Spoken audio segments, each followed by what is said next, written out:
Carbohydrates के लिए हमें 2 पॉइंट्स याद रखने होंगे। एक तो जो कार्बोहाइड्रेट्स होते हैं, नेचुरली अकरिंग जो भी कार्बोहाइड्रेट्स होते हैं वे सभी ऑप्टिकली एक्टिव होते हैं, ऑप्टिकली एक्टिव होते हैं। और ये ऐसे ऑर्गेनिक कंपाउंड्स होते हैं, एक्चुअली में ये सभी हैं क्या, कार्बोहाइड्रेट्स जो है वो ऑर्गेनिक कंपाउंड्स हैं।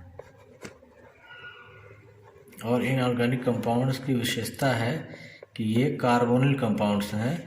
और कैसे हैं ये पॉलीहाइड्रोक्सी एल्डिहाइड्स या पॉलीहाइड्रोक्सी कीटोन्स के फॉर्म में है। तो हम कार्बोहाइड्रेट की डिफिनीशन यहाँ से कह सकते हैं कि कार्बोहाइड्रेट्स जो होते हैं दोज ऑर्गेनिक कंपाउंड्स या those optically active organic compounds. ठीक है, ये बहुत ही कन्वीनियंट डिफिनीशन है कि those optically active organic compounds which are polyhydroxy aldehydes और polyhydroxy ketones are called as carbohydrates. तो हमारी डिफिनीशन हो गई क्या कि those optically active organic compounds which are polyhydroxy aldehydes या polyhydroxy ketones are called as carbohydrates. ठीक है, ये हमारी डिफिनेशन हो जाती है। या हम इसी बात को ऐसे कह सकते हैं कि सपोज दैट ये कोई ऑर्गेनिक कंपाउंड है, ये कोई ऑर्गेनिक कंपाउंड है और कॉम्प्लेक्स कंपाउंड है ना, यानी कि बड़ा है, ये कॉम्प्लेक्स ऑर्गेनिक कंपाउंड है ये। और इसको अगर हमने हाइड्रोलाइज कराया, हाइड्रोलिसिस कराई इसकी, ठीक है, और जब किसी कॉम्प्लेक्स कंपाउंड की हाइड्रोलिसिस कराई जाएगी तो क्या होगा, ये सिंपलर यूनिट्स में, सिंपलर मॉलिक्यूल्स में टूट जाएगा। These are simpler molecules. ठीक है, यानी कि अगर ये कोई बड़ा ऑर्गेनिक कंपाउंड है और उसके हमने क्या करा दी, हाइड्रोलिसिस करा दी, और हाइड्रोलिसिस कराने के बाद इसने सिंपलर मॉलिक्यूल्स दिए और हमने इन सिंपलर मॉलिक्यूल्स को जब आइडेंटिफाई किया तो हमने क्या पाया कि ये पॉलीहाइड्रोक्सी एल्डिहाइड्स या पॉलीहाइड्रोक्सी कीटोन्स हैं। तो हम कहेंगे ये जो कॉम्प्लेक्स ऑर्गेनिक कंपाउंड है ये भी क्या है, कार्बोहाइड्रेट है। तो यहाँ से एक डिफिनीशन और निकल के आती है कि those organic compounds which upon hydrolysis give polyhydroxy aldehydes और polyhydroxy ketones are called as carbohydrates. ठीक है, तो दोनों बातें समझ में आ गई। यानी कि कार्बोहाइड्रेट की जो डिफिनीशन है उसमें हमें क्या करना है, 2 बातों का ध्यान देना है कि कार्बोहाइड्रेट्स जो होते हैं वो कार्बोनिल कंपाउंड्स होते हैं, वो एल्डिहाइड हो सकते हैं या कीटोन हो सकते हैं। और एल्डिहाइड और कीटोन कैसे होंगे, पॉलीहाइड्रोक्सी एल्डिहाइड्स और पॉलीहाइड्रोक्सी कीटोन्स होंगे। पॉलीहाइड्रोक्सी से मतलब कि ऐसे एल्डिहाइड्स जिनमें एक से अधिक हाइड्रोक्सी ग्रुप्स भी साथ में मौजूद होंगे, उन्हीं को हम पॉलीहाइड्रोक्सी एल्डिहाइड कह देंगे या पॉलीहाइड्रोक्सी कीटोन कह देंगे। ठीक है, तो हमारी जो डिफिनीशन होती है वो इन दोनों बातों को ले करके तैयार हो जाती है कि कार्बोहाइड्रेट्स क्या हैं। तो कार्बोहाइड्रेट्स जो है वो ऑप्टिकली एक्टिव ऑर्गेनिक कंपाउंड्स हैं जो कैसे हैं, पॉलीहाइड्रोक्सी एल्डिहाइड या पॉलीहाइड्रोक्सी कीटोन्स हैं। तो कहेंगे कि those optically active organic compounds which are polyhydroxy aldehydes और polyhydroxy ketones are called as carbohydrates. ठीक है, एक डिफिनीशन और यहाँ बनती है कि अगर हमारा कोई कार्बोहाइड्रेट जो है काफ़ी कॉम्प्लेक्स है, काफ़ी बड़ा है, लेकिन अगर उसने हाइड्रोलिसिस कराने के बाद सिंपलर मॉलिक्यूल्स दिए और आइडेंटिफाई करने पर अगर हमने ये सिंपलर मॉलिक्यूल्स में भी ये फीचर्स देखे कि ये molecules optically active organic compounds हैं और पॉलीहाइड्रोक्सी एल्डिहाइड और पॉलीहाइड्रोक्सी कीटोन्स हैं, तो कह देंगे कि ये जो कॉम्प्लेक्स ऑर्गेनिक कंपाउंड है ये भी क्या है, कार्बोहाइड्रेट है। यानी कि कोई भी ऑर्गेनिक कंपाउंड चाहे वो पॉलीहाइड्रोक्सी एल्डिहाइड या पॉलीहाइड्रोक्सी कीटोन खुद हो या फिर हाइड्रोलिसिस के बाद जो है ऑप्टिकली एक्टिव पॉलीहाइड्रोक्सी एल्डिहाइड या पॉलीहाइड्रोक्सी कीटोन देता है, उसे हम कार्बोहाइड्रेट कहते हैं। तो कह सकते हैं कि those organic compounds which upon hydrolysis gives polyhydroxy aldehydes और polyhydroxy ketones are called as carbohydrates. ठीक है। तो कार्बोहाइड्रेट्स के लिए हमने जाना कि कार्बोहाइड्रेट्स जो है क्या है, पॉलीहाइड्रोक्सी एल्डिहाइड्स या पॉलीहाइड्रोक्सी कीटोन्स हैं। जैसे अब हम के एग्जांपल्स से इसको थोड़ा सा स्पष्ट भी कर लेते हैं। पॉलीहाइड्रोक्सी एल्डिहाइड में जो सबसे सिंपलेस्ट कार्बोहाइड्रेट कह सकते हैं कि जैसे CHO, CHOH, CH2OH, ये है ग्लिसरॉल्डिहाइड,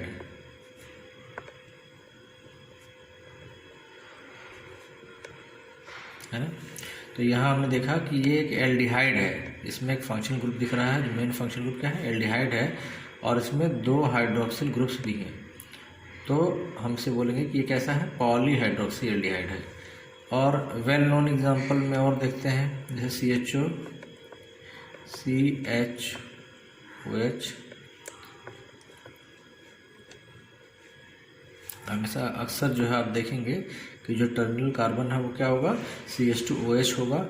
और अगर थर्ड कार्बन पर OH group left hand side में है और बाकी में सभी में OH group right hand side में है, अगर हमने देखा ये कॉन्फ़िगरेशन, तो ये कॉन्फ़िगरेशन किसका हो गया, ग्लूकोज का, जो कि हम इन शॉर्ट कहते हैं C6H12O6, ये ग्लूकोज का फार्मूला है।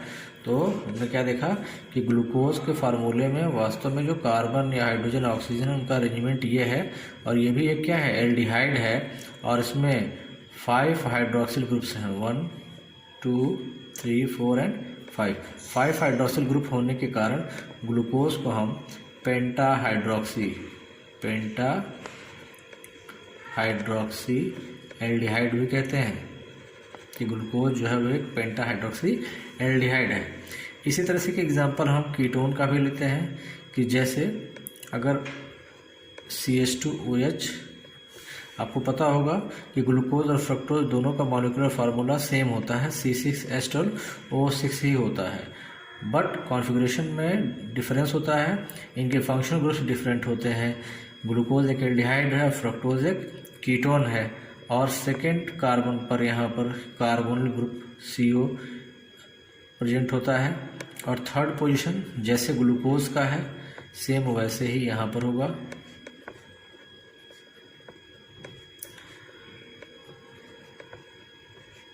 और लास्ट वाला कार्बन CH2OH के फॉर्म में होगा। ये हो जाता है हमारा फ्रक्टोज का डेफिनेशन। इसका भी मॉलिक्यूलर फार्मूला C6H12O6 ही है, और ये क्या है, एक पेंटा हाइड्रोक्सी कीटोन है ना। तो हम कह सकते हैं कि ये जो एग्जांपल्स हैं, इससे हमारा कार्बोहाइड्रेट के डेफिनेशन में जो हमने पॉलीहाइड्रोक्सी एल्डिहाइड या पॉलीहाइड्रोक्सी कीटोन कहा है, यह बात स्पष्ट हो गई होगी कि पॉलीहाइड्रोक्सी एल्डिहाइड या पॉलीहाइड्रोक्सी कीटोन्स कैसे होते हैं। तो ये हमारे 3 बड़े ही बेसिक एग्जांपल्स हैं, इन्हें हमें हमेशा लर्न रखना चाहिए, ठीक है। तो आगे हम देखते हैं। तो ये तो हमारी पहली डेफिनेशन के अकॉर्डिंग हो गया।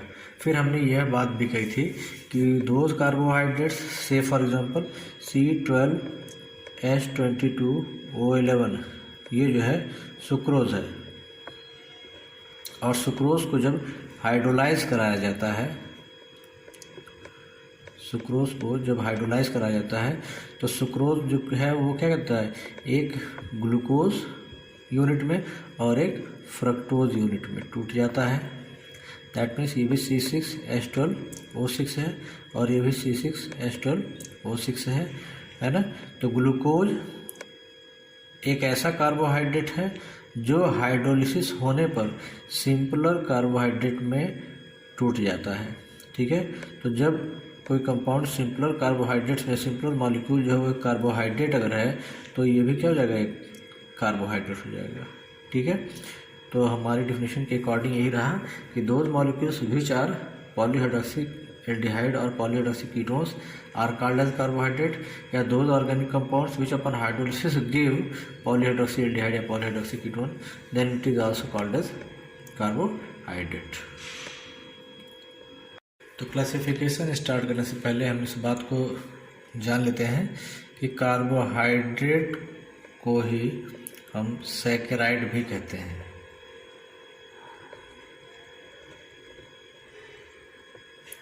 ठीक है। Carbohydrates are also known as saccharides, है ना। और सैकराइड का मतलब क्या होता है? शुगर, ठीक है। क्लासिफिकेशन ऑफ कार्बोहाइड्रेट अब हम स्टार्ट कर सकते हैं। तो कह सकते हैं कि ऑन द बेसिस ऑफ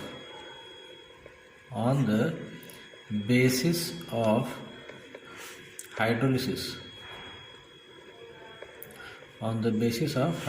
जो है ये क्लासिफिकेशन हम करने जा रहे हैं। तो कह सकते हैं कि carbohydrates are classified into following 3 categories depending upon the behavior towards hydrolysis, ठीक है। तो हम कार्बोहाइड्रेट को 3 पार्ट में ऐसे बांट सकते हैं। एक होगा मोनोसैकेराइड, मोनोसैकेराइड्स। दूसरा जो है वो है ओलिगोसैकेराइड्स, और तीसरा जो होगा वो पॉलीसैकेराइड्स, ठीक है। मोनोसैकेराइड, ओलिगोसैकेराइड्स एंड पॉलीसैकेराइड, ठीक है। तो मोनोसैकेराइड को हम कह सकते हैं कि these are the simplest carbohydrates, these are the simplest carbohydrates,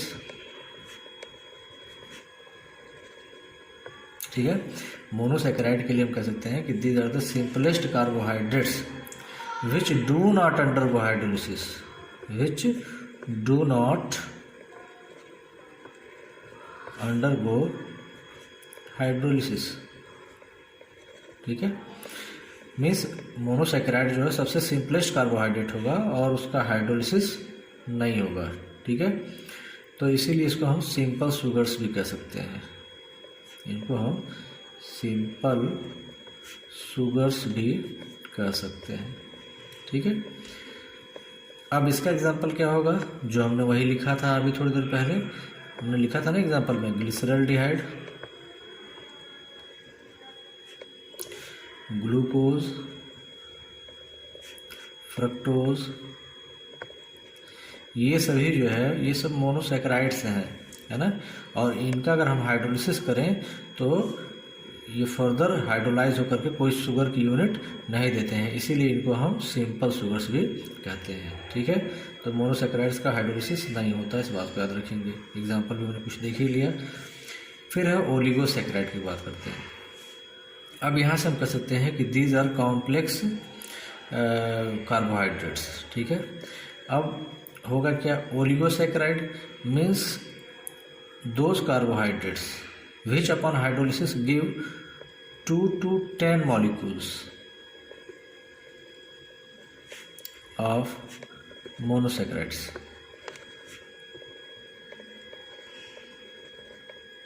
ठीक है। तो ओलिगोसैकेराइड किसे बोलेंगे?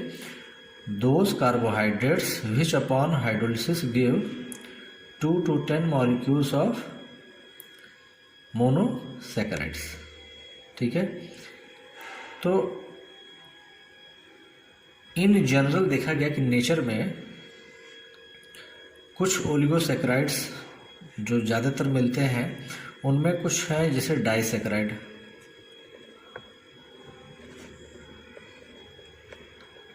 ठीक है। अब अगर हम ओलिगोसैकेराइड को फर्दर क्लासिफाई करें तो कह सकते हैं कि depending upon the number of monosaccharide unit, ये तो हमें पता चल गया ना कि ओलिगोसैकेराइड्स ऐसे कार्बोहाइड्रेट्स हैं जो हाइड्रोलिसिस करने पर 2 to 10 मॉलिक्यूल्स ऑफ मोनोसैकेराइड्स देते हैं। अगर कोई कार्बोहाइड्रेट हाइड्रोलिसिस करने पर 2 मॉलिक्यूल्स दे मोनोसैकेराइड के, क्या करें कि अगर कोई कार्बोहाइड्रेट है जिसका हाइड्रोलिसिस किया जाए तो वो हमें मोनोसैकेराइड्स के कितने मॉलिक्यूल्स दे? 2 मॉलिक्यूल दे। मीन्स डाइसैकेराइड में क्या जाएगा? 2 मॉलिक्यूल्स ऑफ क्या देंगे? ऑफ मोनोसैकेराइड्स, हम शॉर्ट में लेते हैं MS। तो 2 मॉलिक्यूल्स ऑफ मोनोसैकेराइड अगर दे रहा है तो हम उसको क्या बोलेंगे? डाइसैकेराइड कहेंगे। और ये दोनों मॉलिक्यूल्स जो है वो सेम भी हो सकते हैं या फिर डिफरेंट भी हो सकते हैं, ठीक है। तो when a carbohydrate on hydrolysis give two same और different molecules of monosaccharides then it is called as disaccharide. For example अगर हम इसका एग्जांपल देखें तो एग्जांपल हम देखते हैं कि जैसे सुक्रोज ही है, अभी हमने देखा एग्जांपल में कि सुक्रोज है और अगर हम इसकी हाइड्रोलिसिस करते हैं तो ये क्या देता है, ग्लूकोज और फ्रक्टोज की यूनिट देता है, और ये दोनों ही क्या हैं, मोनोसैकेराइड्स हैं। ठीक है, इसी तरह से सुक्रोज के अलावा और भी एग्जांपल्स होंगे जिनको अगर हम हाइड्रोलाइज करें तो वो हमें मोनोसैकेराइड्स की ही 2 यूनिट्स देंगे। जैसे सुक्रोज के अलावा हम बात कर सकते हैं किसके लिए, माल्टोज की बात कर सकते हैं, और बात कर सकते हैं किसकी, लैक्टोज की बात कर सकते हैं। ठीक है, तो यहाँ हम इस बात को भी जान लेते हैं कि जैसे सुक्रोज ने हाइड्रोलिसिस करने पर क्या दिया, मोनोसैकेराइड्स के 2 यूनिट दिया, दोनों ही कैसे हैं, डिफरेंट मोनोसैकेराइड्स हैं। इसी तरह हम माल्टोज को भी जाने कि माल्टोज का भी जब हम हाइड्रोलिसिस करते हैं तो ये ग्लूकोज की ही 2 यूनिट देता है, दोनों जो मोनोसैकेराइड्स की यूनिट मिलती है दोनों ही ग्लूकोज हुआ करते हैं। और लैक्टोज की जब हाइड्रोलिसिस करते हैं तो ये 1 यूनिट ग्लूकोज की देता है और साथ में दूसरी यूनिट जो है वो गैलेक्टोज की देता है ना। फार्मूला सभी का एक ही जैसा होगा, चाहे वो ग्लूकोज हो, चाहे फ्रक्टोज हो, चाहे गैलेक्टोज हो, सभी का फार्मूला C6H12O6 ही होगा। यानी जो ग्लूकोज का फार्मूला है वही सेम फार्मूला फ्रक्टोज का भी है, वही फार्मूला गैलेक्टोज का भी है। स्ट्रक्चरल फार्मूला डिफरेंट होता है, इस बात को ध्यान में रखेंगे। ठीक है, तो यानी कि कह सकते हैं कि ये सभी कैसे हैं, ये सभी डाइसैकेराइड्स हैं। सुक्रोज, माल्टोज और लैक्टोज ये सभी डाइसैकेराइड्स हैं। जब इनका हम हाइड्रोलिसिस करते हैं तो ये हमेशा क्या करते हैं, ये हमें मोनोसैकेराइड्स के 2 यूनिट्स देते हैं। ठीक है, सुक्रोज से ग्लूकोज और फ्रक्टोज, माल्टोज से ग्लूकोज की ही 2 यूनिट, और लैक्टोज से ग्लूकोज और गैलेक्टोज ये 2 यूनिट्स मिलती हैं। ठीक है, अब नेक्स्ट हम देखते हैं पॉलीसैकेराइड के बारे में। तो पॉलीसैकेराइड के लिए कह सकते हैं कि अगर कोई कार्बोहाइड्रेट है जिसका हाइड्रोलिसिस किया जाए और वो मोर देन 100 मॉलिक्यूल्स अगर वो दे रहा है किसके, मोनोसैकेराइड्स के।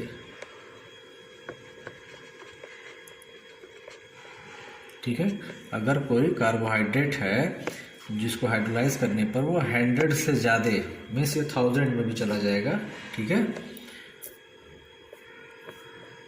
तो हम कह सकते हैं कि दोज ऑर्गेनिक कंपाउंड्स या those carbohydrates which upon hydrolysis give more than 100 even up to 1000 molecules of monosaccharides are also called as polysaccharides. ठीक है, और इनके लिए एक जनरल फार्मूला हम लिख सकते हैं C6H10O5 टाइम्स। ये क्या हो गया, ये किसी भी पॉलीसैकेराइड के लिए एक जनरल फार्मूला हो गया C6H10O5।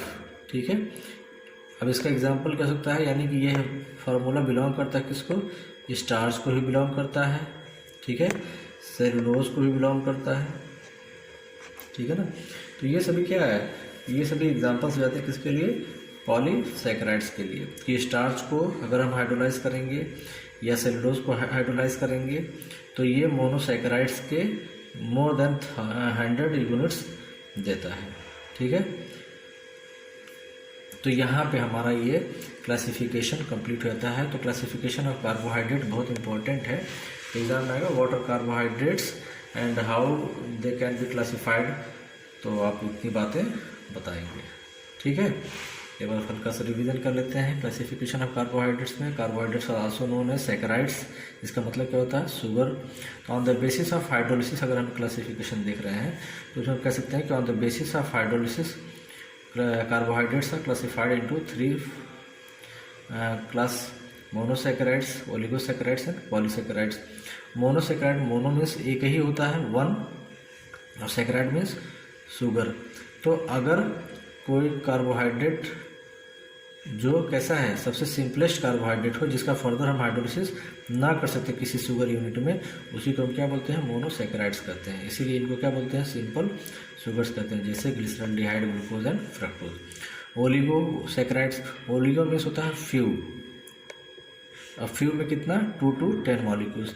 अगर कोई कार्बोहाइड्रेट है जो हाइड्रोलिसिस करने पे 2 to 10 मॉलिक्यूल्स ऑफ मोनोसैकेराइड देता है तो उसी को हम क्या बोलते हैं, ओलिगोसैकेराइड कहते हैं। ठीक है, तो जैसे हम लोगों ने देखा था यहाँ डाइसैकेराइड, इसी तरह से इवन आगे भी हम इसको कंटिन्यू कर सकते हैं कि डाइसैकेराइड के बाद एक और उसमें आता है कि जैसे ट्राइसैकेराइड,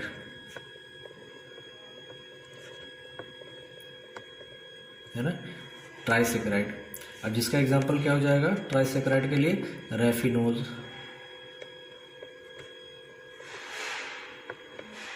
ठीक है, ट्राइसैकेराइड के लिए रेफिनोज एग्जांपल हो गया। और रेफिनोज जैसे C18H32O16, ठीक है, ये फार्मूला गया था किसका, रेफिनोज का, C18H32O16। तो ये क्या है, ट्राइसैकेराइड है।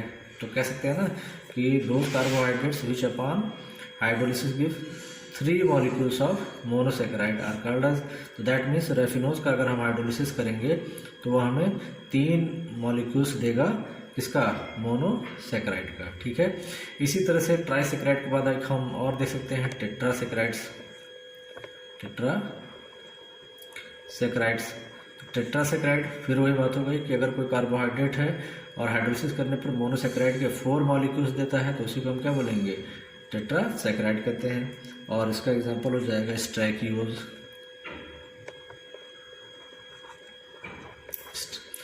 स्ट्रैकियोज, ठीक है, ये इसका एग्जांपल हो किसके लिए, टेट्रासैकेराइड के लिए। इसका फार्मूला क्या हो जाएगा, C24H42O21। तो ये चीज़ आता है। तो यानी कि कहने का मतलब कि हमारे पास जो है ओलिगोसैकेराइड में कई हो सकते हैं, डाइसैकेराइड, ट्राइसैकेराइड, टेट्रासैकेराइड एंड सो ऑन, है ना, तो क्योंकि वो 2 से 10 मॉलिक्यूल्स देते हों। तो जो इन जनरल जो ज़्यादातर केस देखा जाता है ओलिगोसैकेराइड में, डाइसैकेराइड, ट्राइसैकेराइड और टेट्रासैकेराइड ही नेचर में पाए जाते हैं। उसके अलावा पॉलीसैकेराइड फिर आता है कि अगर कोई अगर कोई कार्बोहाइड्रेट है और हाइड्रोलिसिस करने पर 100 से 1000 यूनिट तक देता है मोनोसैकेराइड के, तो उसको हम पॉलीसैकेराइड कर देते हैं, जैसे स्टार्च एंड सेलुलोज। ठीक है, अगर हम इनको हाइड्रोलाइज करेंगे तो मोनोसैकेराइड के लिए बहुत ज़्यादा यूनिट्स देगा, पॉली है ना, means large number of monosaccharide से देता है। ठीक है, तो उसका जनरल फार्मूला होगा C6H10O5 टाइम्स। ठीक है, तो ये हमारी क्लासिफिकेशन हो गई, बहुत ही इम्पॉर्टेंट है, इसको आप तैयार कर लेंगे। ओके।